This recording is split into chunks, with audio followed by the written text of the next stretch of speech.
सिंधु माथरी जे सभ्यता ते ॻाल्हि ॿोल जे सिलसिले में ऐं रुख सिंधी अव्हां सां मुख़ातिब आहियां।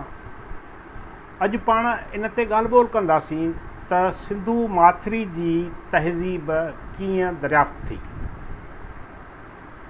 सिंधु माथरी जी 5000 साल खां वधीक क़दीम सभ्यता सन 1920 में पंजाब में हड़ापा जे क़दीम माॻ ते खोटराई खां पोइ दुनिया सां पहिरियों भेरो रोशनास थी, जंहिं बैदि 1922 में मोहन जे दड़े जा आसार मिलण खां पोइ दुनिया जी हिन क़दीम तहज़ीब मथां ज़माननि जा पियल पर्दा ऐं लट लहण शुरू थिया। क़दीम आसारनि जे माहिरनि जूं परॾेही अख़बारुनि में हिन अज़ीम तहज़ीब बाबति रिपोर्टूं ऐं बयान शाया थियण शुरू थिया ऐं जल्द ई सॼी दुनिया में हिन अज़ीम तहज़ीब ऐं तमदन जी हाक पइजी वई।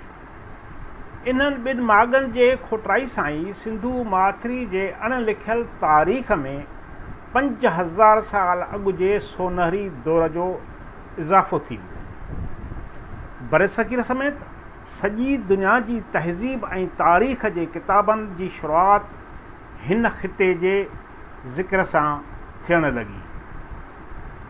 हड़ापा जे क़दीम माॻ बाबति उन वक़्तु पहिरियों भेरो इंकशाफ़ थियो जॾहिं ब्रिटिश सरकार 1856 में रेलवे लाइन विछाइण लाइ खोटराई जो कमु शुरू कयो।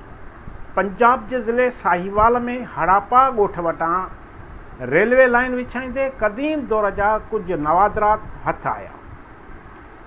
आर्कियोलॉजिकल सर्वे ऑफ इंडिया जे डायरेक्टर जनरल अलेक्जेंडर किंगहम हिन माॻ जी चोख ऐं चकासबद उनखे 5000 साल पुराणी तहज़ीब करार ॾिनो, जंहिं बैदि सन 1920 में आर्कियोलॉजिकल सर्वे ऑफ इंडिया तरफ़ां हिन क़दीम माॻ जी खोटराई जो कमु शुरू कयो वियो।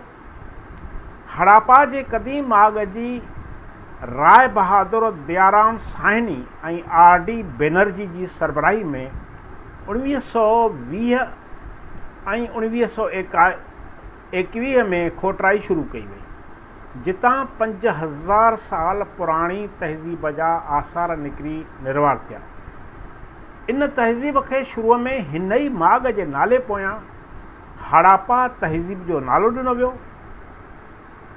हड़ापा जे क़दीम माॻ जी दरियाफ़्त दौरान इंडिया जे क़दीम आसारनि जे माहिर राखलदास बैनर्जी 1918 खां ॾखिण पंजाब, बीकानेर, बहावलपुर ऐं सिंध में सिकंदर आज़म जा इहे 11 ठुल्ह ॻोल्हण लाइ मुख़्तलिफ़ हंधनि जी जाच ऐं खोटराई कराई, जेकी सिकंदर आज़म ईसवी सन खां 350 वरे अॻु पंहिंजी काह दौरान ब्यास नदी जे किनारे ते ठाहिराया हुआ ऐं मथियुनि यूनानी ॿोली ऐं हिंदी ज़बाननि में नोश्ता उकराया हुआ।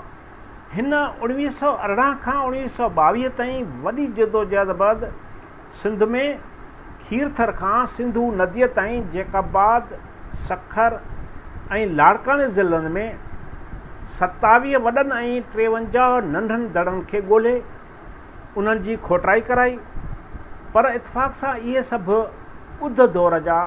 ॿुध धर्म जे दौर जा यादगार निकिता। ईअं इतफ़ाक़ सां ही माहिर वोड़ींदो 1922 में अची लाड़काने ज़िले जे ॾोकरी शहर खां 6 मील परे हिकु ॿुध स्टोपा वटि पहुतो, जेको ॿुध दौर जो हिकु मंदरु हुयो।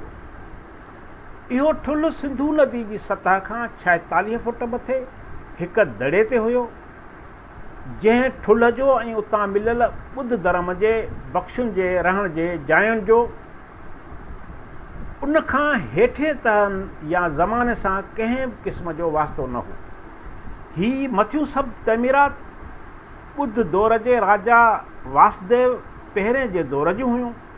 इहे उन खां हेठि मौजूदु शहर जे तबाहीअ खां पोइ 1000 साल गुज़रण बैदि उन मथां वरी अॼु वयूं हुयूं। इन ख़्याल खां त ज़मीन जी सतह खां मथां ई जॻह ते मज़हबी आस्थान जोड़ण सां उन जो साल ब साल सिंधूअ जे थींदड़ ॿोॾियुनि खां बचाव थी पिए सघियो। जॾहिं बैनर्जी ठुल भरिसां कुझु खोटराई कराई त खेसि उतां पथर जा कप ऐं ठिकर जा थांवनि जो अहिड़ो ठेकराट हथायो जिन जो ॿुध दौर सां को बि वास्तो न हुयो, पर इहे कंहिं हज़ारे साल पुराणे दौर जे कंहिं निराली तहज़ीब जी निशानदही कनि पिया।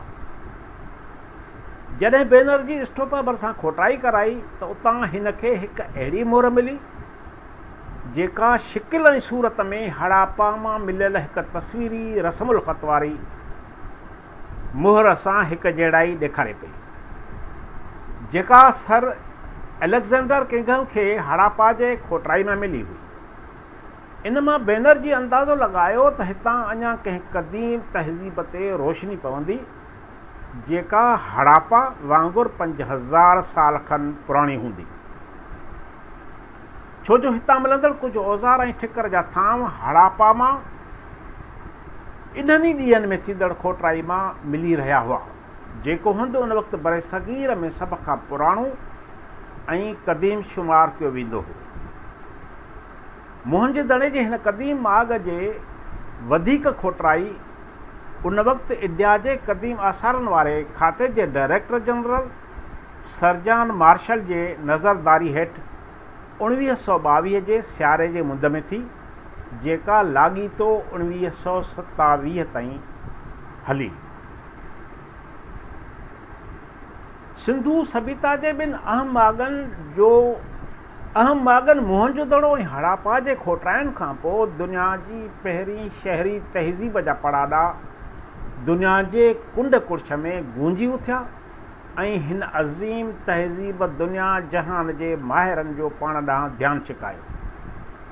गॾियल हिंदुस्तान में ब्रिटिश राज ऐं उन खां पोइ बरे सग़ीर जे विरहाङे बैदि मुख़्तलिफ़ मुल्कनि जे माहिरनि हिन तहज़ीब ते खोजना शुरू कई ऐं वॾियुनि यूनिवर्सिटियुनि तरफ़ां हिन तहज़ीब ते खोजना लाइ अलॻि अलॻि इदारा क़ाइमु कया विया।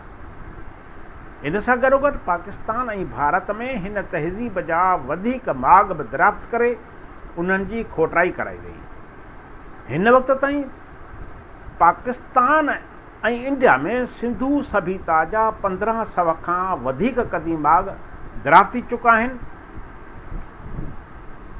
सिंधू सभ्यता ते तहक़ीक़ जो कमु पाकिस्तान ऐं इंडिया खां वधीक ॿियनि मुल्कनि में कयो वियो आहे।